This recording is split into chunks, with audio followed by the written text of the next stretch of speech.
Hey everyone, it's finally here. I'm excited to provide the long-awaited conclusion to the Ergo Sum saga. A lot of you left comments on my previous video asking me to test other possible perk combos or wondering how well certain perks like the Perfect Fifth do when it comes to full-size fireteam scaling. Today I'm here to provide the results of over 150 separate tests ranging from lightweight unplanned reprieve to aggressive arc conductor. That's right, I went and tested every single possibly relevant Ergo frame perk combo for damage, which marks the most time I've ever spent testing a single weapon in my time playing Destiny. There's a lot to talk about here, and unfortunately there's quite a bit of disappointing news to share. However, unlike last time, where I didn't fully understand the depth it would take to analyze this weapon, this time around I can confidently present my results convincingly. After poring through all my data, I realized that Ergo is kind of like a formula to be solved. Frame, blade, guard, exotic trait, transcendence, pack hunter, combo, charge rate modifiers, fireteam size. These are all variables that determine what an Ergo Sum role can do as well as how much damage it can output. Before we dive into each variable, let me briefly go over my testing methodology. If we quickly glance at my Ergo Sum testing tab in my boss damage spreadsheet, you'll notice that it's split up into several groups: light, heavy, 1 heavy 2 light, pack, fireteam, and DPS. For starters, I found the light and heavy attack values of every Ergo frame, with and without Transcendence, as well as a couple specific roles that I was personally curious about. After that, I decided the best way to test this sword's damage would be to find 4 values for every exotic trait frame combo: base, pack, transcendent, and transcendent with pack, for the classic 1 heavy 2 light combo that pretty much every sword in this game uses. These 4 values serve the basis of my investigation into this sword's roles, as they tell me whether or not a role is even worth looking into. It would be unreasonable to do all 120 combo tests with 5 other people in a full-size fireteam, so I decided that enlisting individual people and using my own roles to obtain solo values would help me obtain a lot of useful data in a reasonable amount of time before investing any time into full-on fireteam testing. Based on this solo data, I then picked the top performers from the roster and then reached out to the community to find people that had these roles in order to do fireteam scaling testing. Outside of Outbreak Perfected, weapons in Destiny rarely ever scaled positively with more people in the fireteam. It's always either equal or lower efficacy when more people are involved. Consequently, it would be safe to take only the top performers from the solo groups, 1 heavy 2 light and pack, to then find out which ones actually perform best in real damage scenarios. Back to that idea of the Ergo Sum formula. The biggest mistake I made in my last video was assuming that a lot of the variables that affect Ergo are independent and can multiply and divide cleanly with each other. What my findings show is that this is far from the case. While I will attempt to isolate and explain each variable individually, it is unavoidable that some of these explanations will bleed into each other since, for example, certain archetypes interact differently with different exotic traits. Let's start with the 5 frame options you have: lightweight, vortex, aggressive, caster, and wave. If we are to start with the base assumption that Ergo frames work the same way legendary sword frames do, then Wave should lead the pack in DPS by a mile, with casters trailing, then lightweights, vortexes, and aggressives grouped near the bottom. When it comes to total damage, the leaderboard should read lightweight, wave, aggressive, caster, and then vortex dead last. However, Ergo is not a legendary sword, and Bungie has applied some custom tuning to this sword that is applied quite unevenly, to say the least. Let me give you an example. Normally, aggressive swords do 50% more on their light attack compared to all other sword archetypes, no doubt in order to compensate for their slow swing speed and low ammo count. However, not only do all Ergo archetypes share the exact same reserves, but they also share the exact same light attack values, putting aggressives at a severe disadvantage. On top of this, aggressive Ergos also do the exact same heavy attack damage as lightweights, since both archetypes have 3-to-1 ratios from their heavy to light attacks. Casters and vortexes are proportionally unchanged with 3.5-to-1 and 3.75-to-1 heavy to light ratios respectively. Finally, waves actually seem to have a slightly higher heavy to light ratio on Ergo, at around 4.87-to-1 compared to the 4.77-to-1 seen on legendaries. What Ergo did inherit from legendaries though is ammo consumption, and so while the DPS values of each archetype on Ergo are sometimes drastically different from their legendary counterparts, total damage on this weapon is rather sensitive to the archetype that you're dealing with.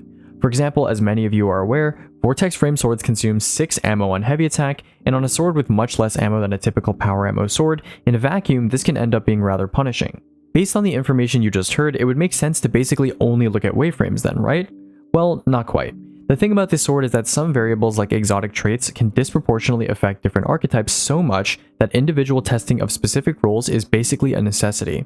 While archetype can give us a clue as to where to look first, there's a lot going on behind the scenes that we're going to talk about soon. speaking of that, let's take a quick break to talk about Transcendence. I stated in the previous video that Ergo gets a 51.2% benefit to its damage while you're Transcendent, including the 5% bonus from Transcendent itself. This helps offset the fact that legendary swords do around 39% more per swing compared to Ergo. However, as some of you pointed out, there were rumors that certain archetypes of Ergo did not receive this full 51.2% buff, instead receiving half of that value. After testing every single frame and recording the light, heavy, and combo values for all of them, I can confirm the following. Lightweight, Vortex, and Aggressive rolls all receive the 51.2% buff as advertised, as do light attacks from all frames. However, the heavy attacks of the Caster and Wave frames do receive a reduced buff at 26 and 31.2% respectively. That doesn't automatically mean Casters and Waves are worse than the other two archetypes though. This goes back to what I mentioned earlier. All of these factors interact differently based on the other factors they're combined with, which is why we need to look deeper. So with the custom light attack tuning and Transcendence combined, where does that leave us? DPS wise, this leaves Wave frames as by far the best Ergo archetype, since even amongst legendaries they excel in total damage and DPS.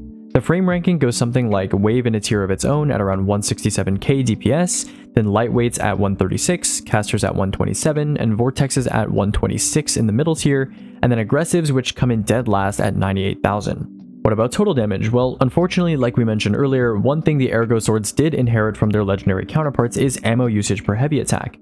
While Aggressives and Lightweights use 3 ammo per heavy attack, Casters and Waves use 4, while Vortexes use a whopping 6. This means that even with max reserves, you only have enough ammo to do 5 combos and then 1 heavy if you use Jagged Edge. This results in a rather large discrepancy in the total damage between archetypes, with Waves, Lightweights, and Aggressives having around 25 to 35% more than Casters and Vortexes, all else kept equal. This effect can be offset by taking advantage of the Ergo Catalyst, which gives you 3 ammo back on certain prismatic grenade damage takes. This, along with another discovery from my testing, can help mitigate the disadvantages of using a special ammo sword with inherently lower reserves and no relentless strikes. What is this discovery, you may ask? Last time we spoke, I mentioned that Jagged Edge is the ideal blade perk for Ergo, given that the Catalyst ensures that you have ammo during damage if you are using most sword rolls for an extended period of time. Since then, I've actually tested Enduring Blade and Jagged Edge rolls of the sword and compared the actual damage that they do. The results were quite surprising to me given that legendary swords have a difference of about 6% between Enduring and Jagged. It turns out that the base damage difference between Jagged Edge and Enduring Blade on Ergo Sum is 1.8%. Now to some of you, that might be enough to warrant using Jagged Edge. More damage is more damage, and you're getting ammo back from the Catalyst anyway. However, the thing about Ergo is that you'll notice that as we get closer and closer to real damage scenarios involving Pack Hunter, Transcendent, and perks, the sword becomes less and less affected by modifiers. We got a hint of this when we looked at Transcendence and saw that certain archetypes receive reduced bonuses from its effect. In the same vein, Pack Hunter projectiles also receive a reduced bonus from Transcendence, with the same applying to exotic trait bonus damage. What all of this means is that by the time you add Pack Hunter, Transcendence, and say a popular exotic trait like the Perfect Fifth, the gap between Enduring and Jagged actually closes even more.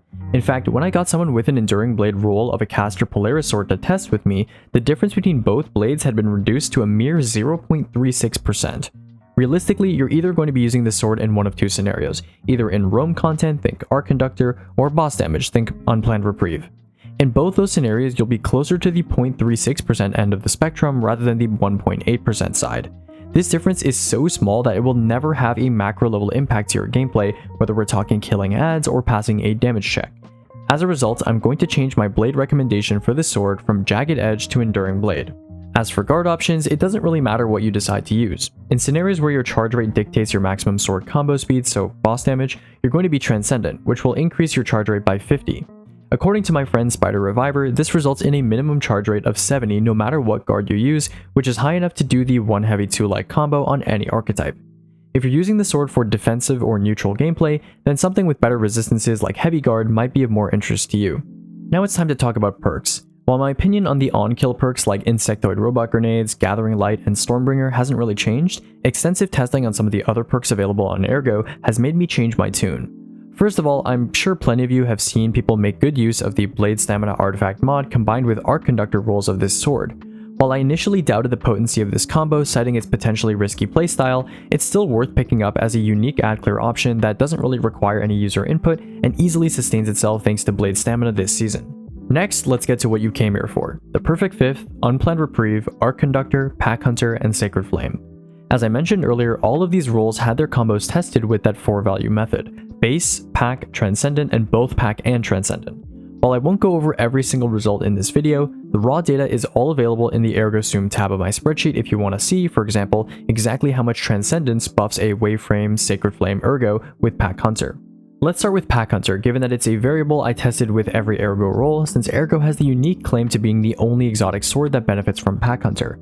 At base, Pack Hunter seems to buff Ergo damage by 19 to 25%, compared to legendary swords where the bonus is only around 15%. To explain this variance, waves are at the bottom end of this spectrum while aggressives are at the upper end, which makes sense since waves have the highest amount of total damage per combo, and Pack Hunter projectile damage and count don't scale proportionally with archetype damage. Once you add Transcendence to the mix, the buff interval shifts down to 16 to 21%, which also makes sense given that Transcendence only buffs Pack Hunter partially compared to, say, the sword's light attacks, which receive the full 51.2% buff. So if Pack Hunter buffs base Ergo damage by about 20%, what happens if you add the other perks on top? Starting from the top of the Ergo Sum tab, we have the Perfect Fifth. This exotic trait creates ignitions and explosions on a per hit basis, meaning that any sword archetype that creates a lot of damage ticks in a short period of time will output the highest rate of explosions and by extension do the most damage.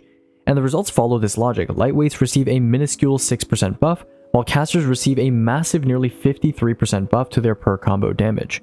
With that in mind, there are three standouts in terms of per combo damage for Polaris Ergo: Vortex and Wave at around 190k, and Caster at 201k. Let's mark these three candidates down for later, and we'll revisit them when we crunch the numbers for Fireteam DPS. Before we completely move on from this exotic trait, someone in my comments mentioned a unique quirk that I wanted to test for myself. Apparently, unpowered heavy Vortex attacks still apply the Perfect Fifth stacking effect, and since they only cost 1 ammo, someone suggested that I test the damage of simply spamming unpowered heavy attacks from a Vortex roll. If you're Transcendent, an unpowered Vortex Polaris Heavy plus the one Lonely Wolf pack it spawns results in 84,000 damage with a cycle time of 1.717 seconds between attacks. While this does result in a rather measly 120k DPS or so, the total damage of this strategy is actually quite high, boasting nearly 7.5 million total damage assuming you have Transcendence for that long. To put things into perspective, that's the DPS of spamming a rewind 4x Supremacy with Rain of Fire, except with over double the total damage. Pretty cool. Polaris aside, let's talk about the other elephant in the room when it comes to boss DPS. Plenty of you guys were asking me to test Unplanned Reprieve or the Telesto perk with a variety of frames, from aggressive to wave to vortex. Something that's important to notice with this trait in particular is that depending on whatever frame you have, the bolts that the heavy attack produces spawn in a different pattern from different locations.